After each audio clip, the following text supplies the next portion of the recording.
Ladies and gentlemen, today I'm going to be doing something that has never been done on YouTube.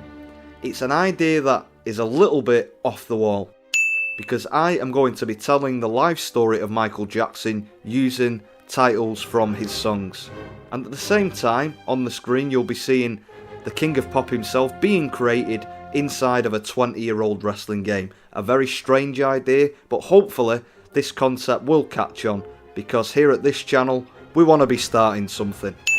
Let's get straight into it. Michael Jackson was born on August 29th, 1958. I'd like to be more specific, but unfortunately I don't remember the time. His father Joe Jackson was very strict towards his kids, hitting them with belts and even locking them in the closet. Things were bad, which would make him cry. He joined a singing group with his siblings called the Jackson 5, but when he got older, he decided to beat it. It wasn't that surprising that he left the group, as he was the most talented one of the group. Him wanting to do his own thing was just human nature. When he first broke out as a solo artist, people would ask, "Who is it?" But after a while, they only said one thing about him, and that was, "I just can't stop loving you." He was very popular. In 1984, it's not funny this bit, in 1984 he got burned whilst filming a Pepsi commercial, which just definitely isn't funny, causing him to scream. And because of the severity of these injuries, there was quite a lot of blood on the dance floor. Despite this, he would continue to have huge success. His live shows were so popular, people would say that you've got to be there. Later on, he was accused of some bad things. That's a big understatement. He was accused of some bad things, and although he wasn't found guilty, some people claimed this was only because he was a smooth criminal. But after the accusations, Michael told everyone, "Leave me alone," while he spent more time with the man in the mirror. He also liked to eat jam. Alright, I just made that bit up, but I just thought I'd add it in there because it's one song I couldn't quite fit in. He was also getting grief because of his appearance, because people didn't know if he was black or white. At the time, Michael didn't care about this, because he had a lot of trauma. He was severely damaged by not having a childhood. But despite owning a theme park and a chimpanzee, which should make anyone happy, a theme park and a chimpanzee. Despite owning a theme park and a chimpanzee, Michael would still cry and would ask himself, "What more can I do?" Later on, he had a heart attack. I said that in a very strange tone of voice. Later on, he had a heart attack due to medication, but he couldn't be saved because the doctor was preoccupied with trying to heal the world. He died at age 50, and dying at 50 means he was gone too soon. So that, ladies and gentlemen, that is the story of Michael Jackson using titles of his songs. And well, we're nowhere near the end of this yet. But I tell you what though, I'm going to keep doing these videos until enough people subscribe, because when it comes to subscribers, you can't stop till you get enough. Shouldn't be too much longer with this, just got a bit of clothing and the bit at the bottom to do. Yeah, it won't be much longer. You could say that we're almost there. If you're out there watching this and you've enjoyed this, hopefully with that opinion you are not alone. Of course, if you haven't enjoyed it, I ask that you give me one more chance. And that pretty much is it. I've got no more Michael Jackson song things. But I'll tell you one more thing though. You know, some of you may be watching this, you may think this video is bad. But if you do think that, there's many things you can blame for this happening. I just ask that there's one thing you don't blame, and that is to don't blame it on the boogie.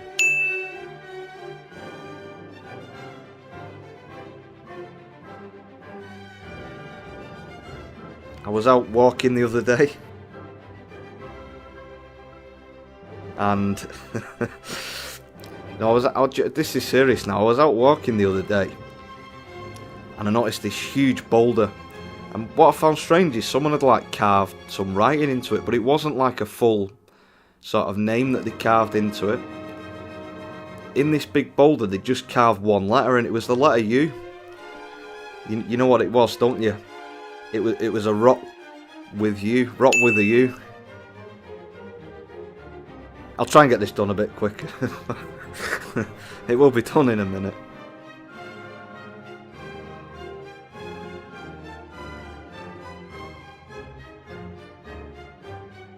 If you've enjoyed this for some reason, but feel free to hit the subscribe button and the like button.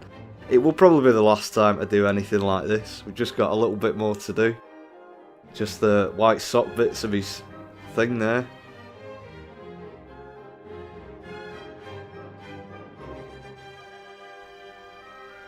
Again, I've run out of things to say, haven't we? But no, if you've enjoyed this concept for whatever reason, let me know. It seemed like a better idea at the time when I started it, but nonetheless, hang on. Nonetheless, there it is. I have just told the story of Michael Jackson using nothing but titles from his songs. Well, not nothing but, because that wouldn't work, would it? But using titles from his songs and created him in SmackDown vs. Raw 2006. If you enjoyed that, thanks for watching. I'll see you next time.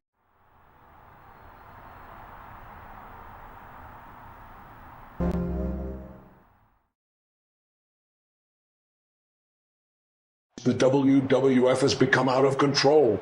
The wrestlers are being brainwashed with a supply of Super Coke, a powerful powdered substance created by Vince McMahon. Super Coke? This is the 80s, Jesse. Everyone is taking Coke. But you don't get it. This Coke doesn't come from Colombia. This is McMahon's special formula, a formula so strong that as soon as a wrestler takes it, it destroys their mind and forces them to wrestle 300 days a year for less than adequate pay. Why not just start a union? Don't you think I've tried that? I got ratted out by Hulk Hogan, but I don't like to talk about that. Okay, so what can we do about it then? We need to find the supply, then we can destroy it. If we destroy the Coke, McMahon loses his grip over all of these wrestlers. There's a guy who hangs out in a bar not too far from here. See if he'll talk. If he doesn't, you show him who's boss.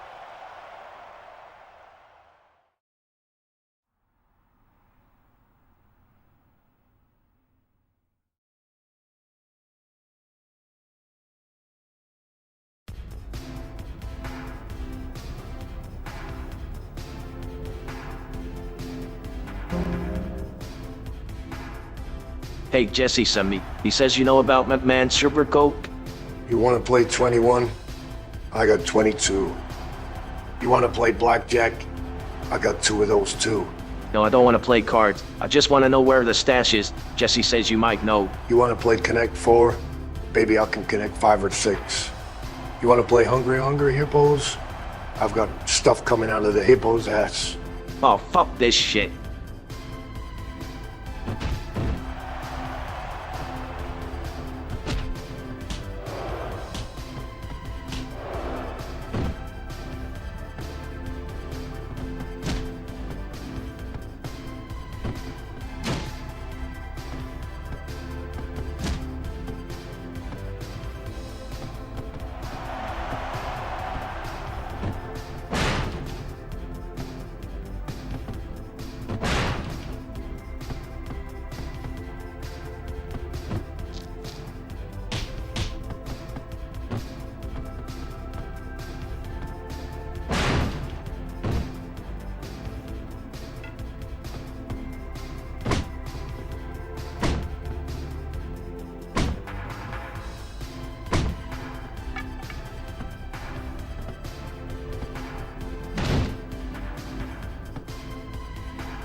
Okay, wise guy, you want to tell me now where the stash is? You want to play Texas Hold'em? Baby, I can hold them in 35 states. The others I can't because it's illegal now.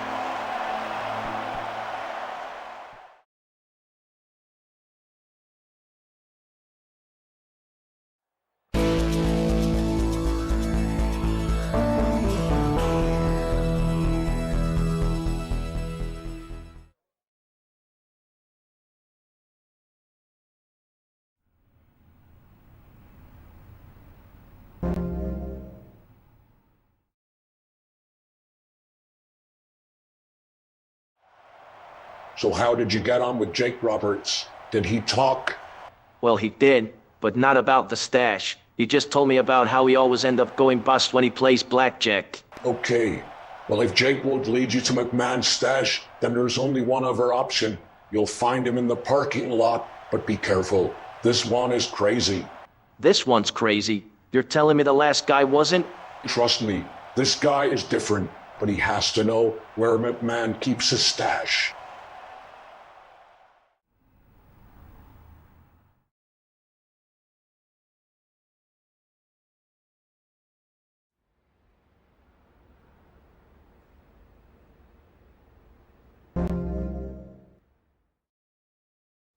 Hey, how you doing, James Hellwit? Do not speak to me, Mr. Hawaii Pizza. You do not deserve the privilege of basking in the moon and the stars of all the badgers that have died defending this country from all of the bad forces that the warrior fights against. Oh boy, Jesse wasn't lying.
One, two.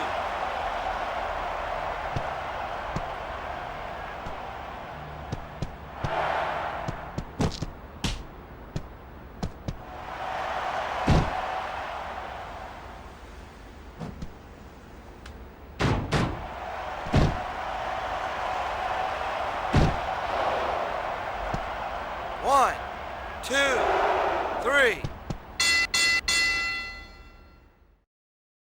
Okay, Fruit Loop, tell me where the stash is. How the fuck should I know? You do not inhabit the spirit and the power of the ultimate warrior, and your planetary alignment will be destroyed!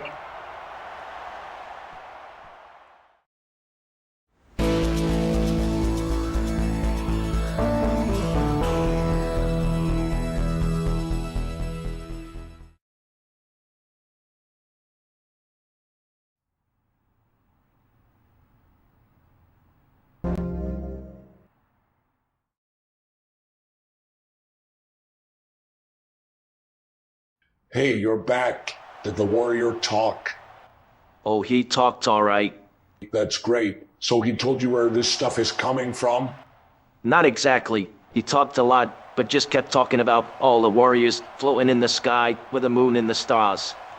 Well, I was worried about this happening. But we're getting close now, because McMahon's best boy, Hulk Hogan, is currently in the ring. Give him a beating, and Hogan will have to rat out McMahon, just like he did to me when I tried starting a union.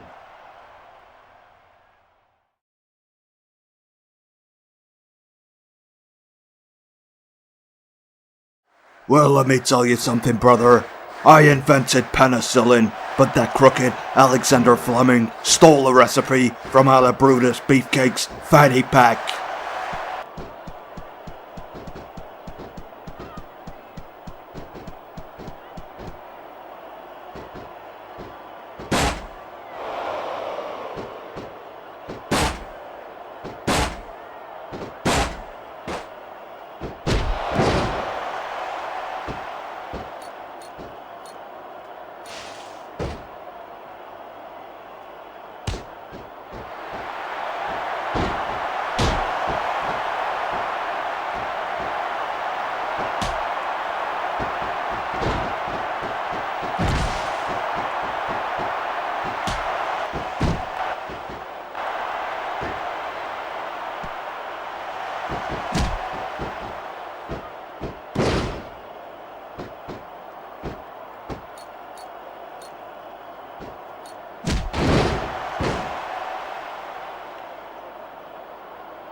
One.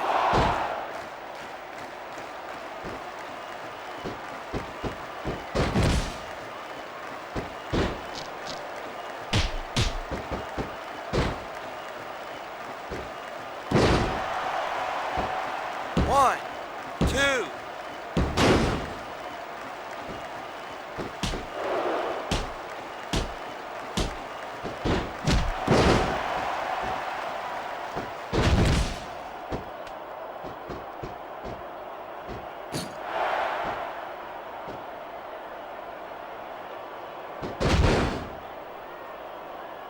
Let me tell you something else, brother. I would have stopped the JFK assassination plot, but I couldn't because McMahon wouldn't let me take the night off.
One, two, three.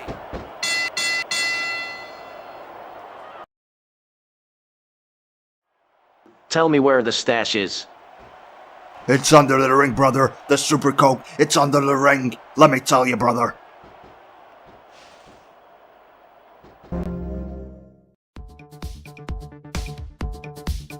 After Tommy Vassetti found the stash of Super Coke, he couldn't resist trying some for himself.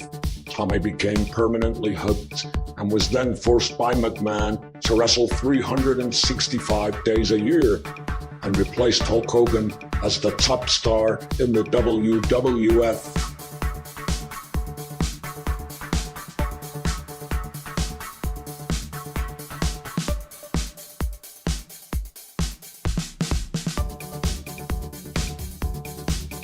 Do not speak to me, Mr. Hawaiian Pizza. You do not deserve the privilege of basking in the moon and the stars of all the patrons that have died defending.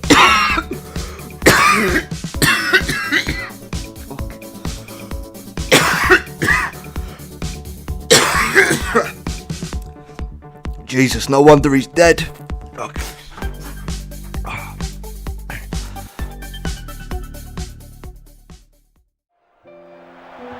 Well, ladies and gentlemen, Joe Biden making his way to the ring, and good to see him back. We haven't seen Joe Biden in quite a few weeks ever since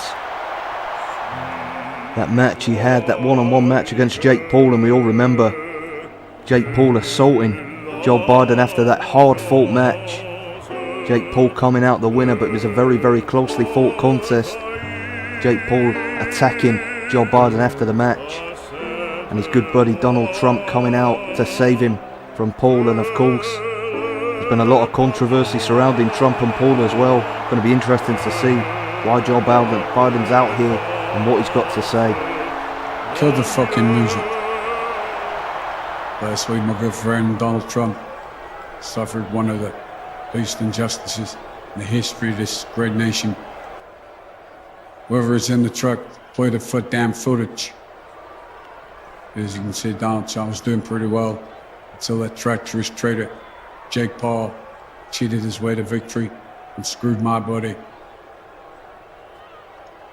Thankfully, there is going to be a rematch coming up in the next week, but that isn't enough. Well, just to stop Jake Paul pulling that bullshit in the rematch again. Well, I'll tell you what'll stop it. When Joe Biden comes down to the ring with Mr. Trump, stands on the apron, and makes sure that things go down the way they should. That's what will stop Jake Paul pulling that bullshit again. So Jake Paul, you had your fun last time, but if you try any funny business against my good friend again, I will have no hesitation in knocking some bells of shit out of your worthless ass. Now hit my music. Oh, what a moment. Joe Biden coming out, laying down the law, and sending a message to Jake Paul, who I'm sure will not be happy about this announcement. It's going to happen, the rematch, Donald Trump against Jake Paul in a rematch, and Joe Biden is going to be in the corner of Donald Trump, and I'm sure Jake Paul will not try any funny business with this man in the corner. They don't call him the clubber or a congress for nothing. What a match that's going to be. His career started back in 1984, and for some reason he used his real name. Ladies and gentlemen, his opponent, Michael Hickenbottom. Only joking. Although this was his real name, for some reason he never used it in wrestling, which is understandable considering his surname sounds like a medieval disease that affects the arse. Is it bad news, Doctor? I'm afraid it is, sir. You have a bad case of Hickenbottom. So instead he used his middle name, which was Shawn, to create the name Shawn Michaels. He made his televised debut in Mid-South Wrestling in October of 1984, and Michaels continued to wrestle in various territories throughout 1984 and 85. He would get his first big break with the AWA in 1986 at the young age of 20 years old, when he started teaming with a nice young Christian child by the name of Marty Jannetty. The two would form a tag team, then known as the Midnight Rockers. The Midnight Rockers that would have success in the AWA, winning the AWA tag team titles. The following year, Michaels and Jannetty would go from strength to strength and would sign with the WWF. But this big opportunity with the WWF would be very much like the movie Titanic, because it would end in tears. And I certainly cried after watching that entire movie. 3 hours of my life that I'm never going to get back. Following an incident in a bar, Michaels and Jannetty would both be fired from the WWF shortly after being signed. According to Michaels, Jimmy Jack Funk wanted to see how wild the Midnight Rockers were and challenged Michaels to do something wild while they were in a bar.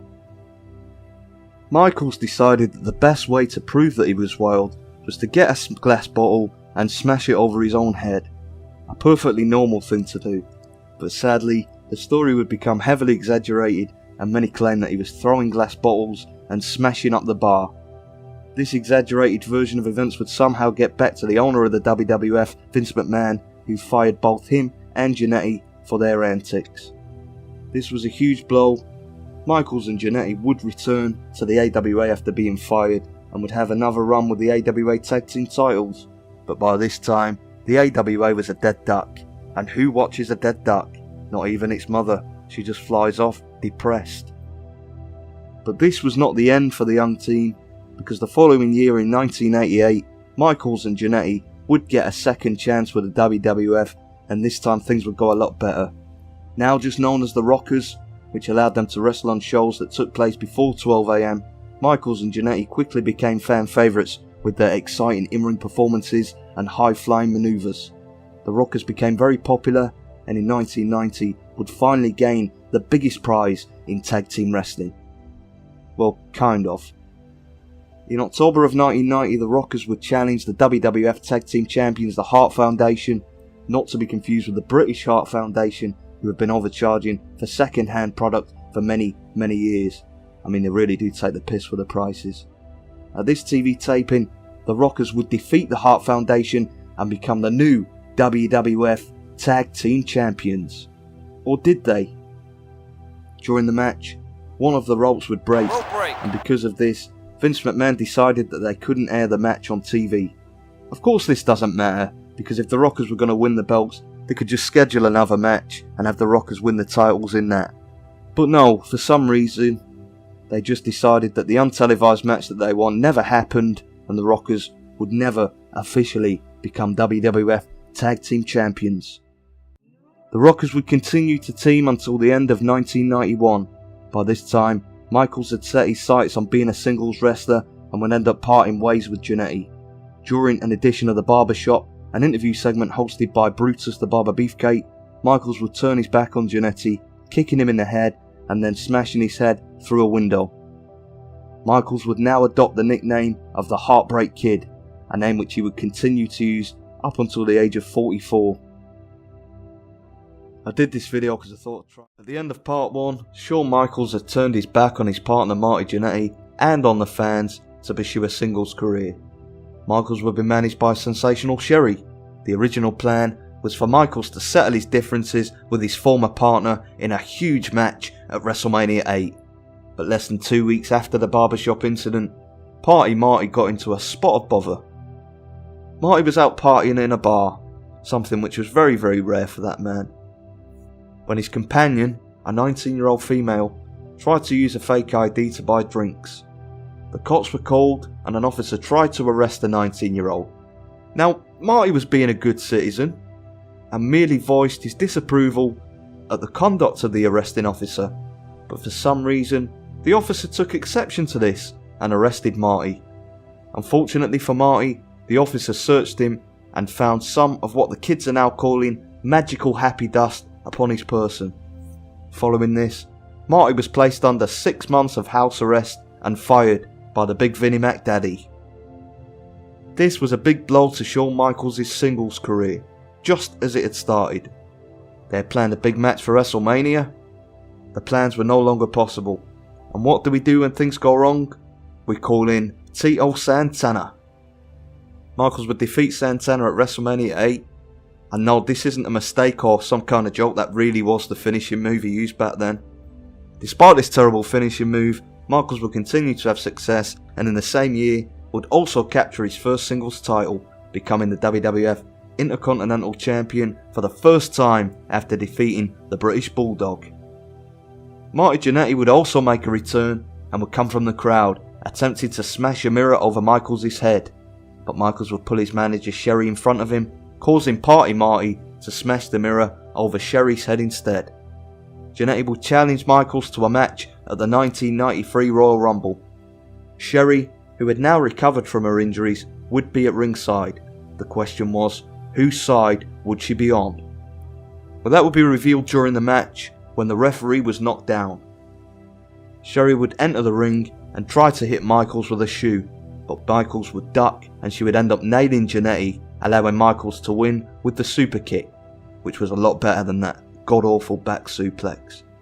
After the match, Jannetty and Michaels were both brought backstage, and surely this would end with a big match at WrestleMania 9. Finally, we're going to get to see it. Michaels and Jannetty, the man who turned his back on him, and Jannetty is finally going to get even in surely what would go down as a classic match. But no, that wouldn't happen because Jannetty would be fired again.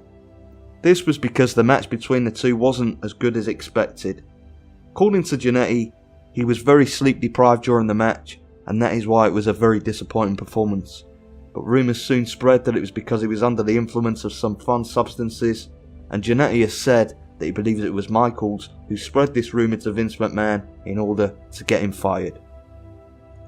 So now with WrestleMania 9 fast approaching, and for the second year in a row his planned opponent being fired, they needed a new opponent for Michaels.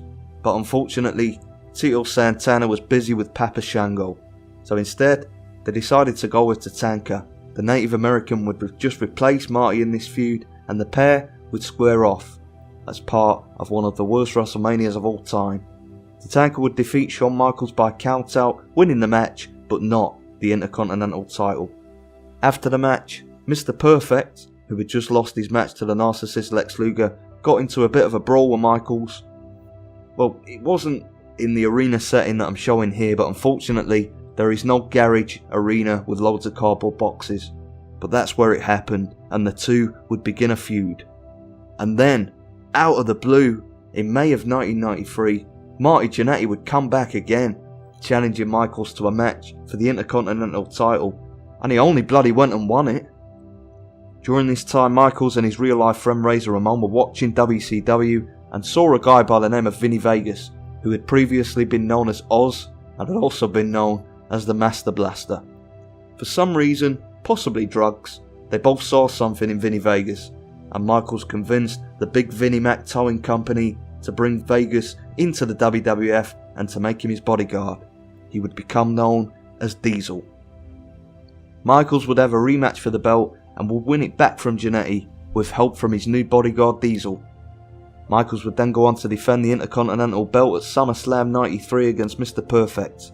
Mr. Perfect would look close to winning the match, hitting the Perfect Plex, and Mr. Perfect would get attacked by Diesel before he could get the cover and get the 3 count, causing him to get counted out. Things would continue to go well for Michaels until September of that year, after a huge scandal surrounding drug and steroid use in the WWF. They had implemented a strict drug testing policy for all the wrestlers, and Michaels was told that he had tested positive for steroids. Because of this, he was suspended and had that belt taken away from him. Michaels would return from his suspension a couple of months later at Survivor Series 1993, replacing Jerry Lawler in a match against the Hart family. Jerry Lawler wasn't there because he was dealing with accusations that his real name wasn't actually Jerry Lawler and that his real name was Peter File. During Shawn's absence, Razor Ramon had won the vacant Intercontinental title, which would lead to a feud between the two. As Michaels had never actually lost the belt, he claimed that he was still champion. This feud would result in a classic match at WrestleMania 10. To settle the dispute over the belts, both Michaels' old belt and Razor Ramon's new belt would both be hung above the ring. Whoever could climb the ladder and reach both belts would be declared the undisputed Intercontinental Champion. This was the first televised ladder match in the history of the WWF, and although Razor would be victorious, Michaels really put on a show in what went down as an all-time classic. Ramon would end up losing the belt to Diesel shortly after this match with help from Michaels. Michaels and Diesel would continue this great run by defeating the Head Shrinkers to capture the WWF Tag Team titles, meaning that Michaels and Diesel held every belt between them other than the WWF Championship. This wouldn't last long though, as Diesel would lose the Intercontinental title to Razor Ramon at SummerSlam 94. Michaels would once again try to interfere, but Razor ducked when Michaels tried hitting him with the Sweet Chin Music and ended up hitting Diesel instead, costing his partner the match and the title. Things would continue to go badly for Diesel and Michaels at Survivor Series 1994, with Michaels once again ended up hitting Diesel with a super kick after Razor Ramon ducked. I mean, come on, you've done it twice in a row now, you should have learnt your lesson. This resulted in Diesel chasing after Michaels and ending their alliance. This would also end up with them both being stripped of the tag team titles. Diesel would defeat Bob Backlund to win the WWF Championship not long after this match, with him and Michaels feuding. They ended up building up to a match between the two at WrestleMania 11 for the WWF title. Before the match, Michaels would announce his new bodyguard as Psycho Sid. Diesel would win the match at WrestleMania and would retain the WWF title. The following night, Shawn's new bodyguard Sid would turn on him and Diesel would come out to save Shawn, with the pair once again reuniting. And at this time, the team of Michaels and Diesel would start to make an impact both in the ring and backstage on the locker room. And we will delve into all of that in part 3.